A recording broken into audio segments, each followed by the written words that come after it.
Et bonjour et bienvenue à vous dans cette nouvelle vidéo de formation de Divi où justement on apprend à créer ensemble un site e-commerce vraiment de A à Z.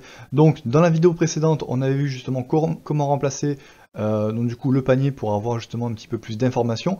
Donc là justement on passait avec un plugin et voilà, dans cette vidéo là justement ce qu'on va voir c'est tout simplement comment retoucher un petit peu ce template là, puisque justement là on voit qu'on a toujours une barre latérale qui n'est pas forcément très agréable. Donc suivant le design que vous voulez mettre en place au niveau de votre site, ça peut s'y prêter. Moi pour le coup en général justement je fais toujours en sorte de l'enlever. Donc pour ça vous allez avoir plusieurs possibilités. Donc soit directement en passant au niveau de la page, donc je me rends ici back office au niveau de mes pages, je vais ici au niveau donc du coup de ma page panier. Voilà, donc j'ai le shortcode justement qui génère justement tout le contenu du panier automatiquement. Et tout en bas, ici, vous voyez paramétrage de la page Divi. Donc là, vous voyez barre latérale à droite. Si je viens ici et que je mets pas de barre latérale, je mets à jour. Hop là, je mets du permalien justement pour revenir plus facilement. Hop là, voilà. Donc, juste en enlevant justement cette barre latérale droite, je vois qu'ici, bah, du coup, elle s'est enlevée et on est bon. Si ça justement c'est comment dire, si c'est un affichage qui vous convient, bon, sur ça il n'y a pas de souci. Votre processus justement est complètement fonctionnel. Vous allez du coup pouvoir passer au niveau de votre produit, arriver directement au niveau de votre panier, voilà, de façon vraiment naturelle. Voilà. Si maintenant vous voulez personnaliser un petit peu plus votre panier, alors ceux qui ont suivi justement les précédentes vidéos donc le savent. On vient ici donc dans Divi, Theme Builder, et ici tout simplement je vais pouvoir encore créer un nouveau template. Donc je viens ici, je vais en bas, et je vois donc du coup au niveau des pages WooCommerce, et je vois chariot. Donc chariot, comprenez panier. Voilà. Je clique dessus, je crée un modèle, je reclique ici, hop là, et là dans ces cas-là, je vais construire le corps. Voilà. Donc, au niveau de la construction du corps, je mets ici une ligne, hop là. Je vais ici au niveau de mes Woo modules, et je viens ici donc du coup, Woo Card Product. Voilà. Donc ici justement vous reconnaissez déjà une première partie. Hop là, je vais remettre la page actuelle, voilà, comme ça. Donc vous voyez que cette partie-là correspond à cette partie-là. Et ensuite, donc du coup, pour la seconde partie, vous allez ici, hop là, et on voit donc du coup, vous carte totale. Voilà. Donc ça, cette partie-là, justement, c'est cette partie-là. Bien évidemment, justement, si vous voulez, entre guillemets, recopier un petit peu cette partie-là, ici, vous voyez qu'en fait, c'est fait en 2 colonnes. Donc tout simplement, ce que je pourrais faire, je valide ça, c'est ici faire une ligne, faire ça, prendre cet élément-là, et le glisser dans la partie de droite. Voilà.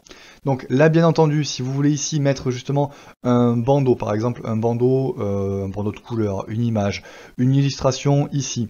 Si vous voulez par exemple, tac, je vais mettre par exemple les produits connexes ici. Voilà. Alors là, c'est pas forcément le mieux.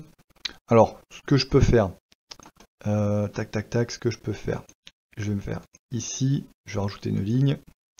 Ça, je vais le faire passer juste ici. Ici, je vais pouvoir mettre une image ou d'ailleurs un logo.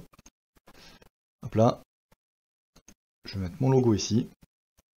Voilà. Voilà, on est déjà un petit peu mieux. Je pourrais faire un petit peu de CSS histoire de pouvoir le centrer, mais là l'idée c'est justement de vous montrer d'abord le panier. Donc, on est OK, je sauvegarde.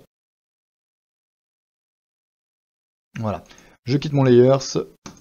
Je viens ici, donc du coup, je sauvegarde bien cette mise en place. Donc tout simplement, j'indique maintenant à Divi que le panier ne sera plus auto-généré par la page. Pour s'afficher, du coup, il viendra appliquer les choix que j'ai fait au niveau du template. Donc je reviens ici, et si j'actualise ma page, voilà. Donc là, vous voyez que justement, j'ai ma nouvelle page avec justement mes indications. On retrouve ici justement les produits similaires. Donc en l'occurrence, ici j'avais justement un sac à main et il m'affiche justement 3 autres accessoires. Voilà, tout simplement. Bien évidemment, je vais pouvoir, si je reviens ici au niveau de mon theme builder, hop là, je vais pouvoir bien entendu paramétrer à chaque fois. Sur ça maintenant vous commencez à en avoir l'habitude avec Divi, vous venez ici, vous sélectionnez exactement ce que vous voulez, soit les catégories actuelles, soit un autre ordre, une disposition en particulier, limiter un nombre de produits ou pas. Donc voilà, y compris les différents éléments. Voilà. Vous pouvez bien entendu aussi, tac tac tac, au niveau du texte par exemple, le centrer un petit peu plus. Voilà. Vraiment, au niveau du paramétrage, vous en faites un petit peu ce que vous voulez. Je vais sauvegarder ici, sauvegarder là, voilà. Donc, du coup, ça me le centre. Voilà, mais écoutez, là à partir de ce moment-là, justement, donc j'ai bel et bien mon produit dans le panier. Alors là, justement, je vais gérer les quantités, je le mets à jour. On voit ici que là, ça va aussi se mettre à jour. Voilà. Mes frais de port, alors là les frais de port justement je les avais automatiquement rentrés justement dans la partie paramétrage de WooCommerce que j'avais occulté, mais voilà tout simplement j'avais mis, il me semble que j'avais dû mettre 9,99€ hors taxe, ou 9,89€, ou voilà, un truc comme ça. Donc voilà, je suis ici, je valide ma commande, et là justement je vais arriver donc du coup au niveau de ma validation de commande, donc le processus vraiment e-commerce continue, et là encore une fois comme vous le voyez, il y a d'autres choses qui changent, donc sur ça, pour ces changements là justement, on va voir justement donc à la fois comment retirer la barre latérale de droite comme au niveau du panier, mais également justement à moduler ces différents, comment dire, les différents champs qui sont des fois un petit peu trop longs à remplir. Voilà. J'espère que la vidéo vous aura plu, que vous aurez appris encore une fois de nouvelles choses. Si ça vous a plu, n'hésitez pas à laisser justement un petit like. Et si vous avez des questions, laissez-les en commentaire.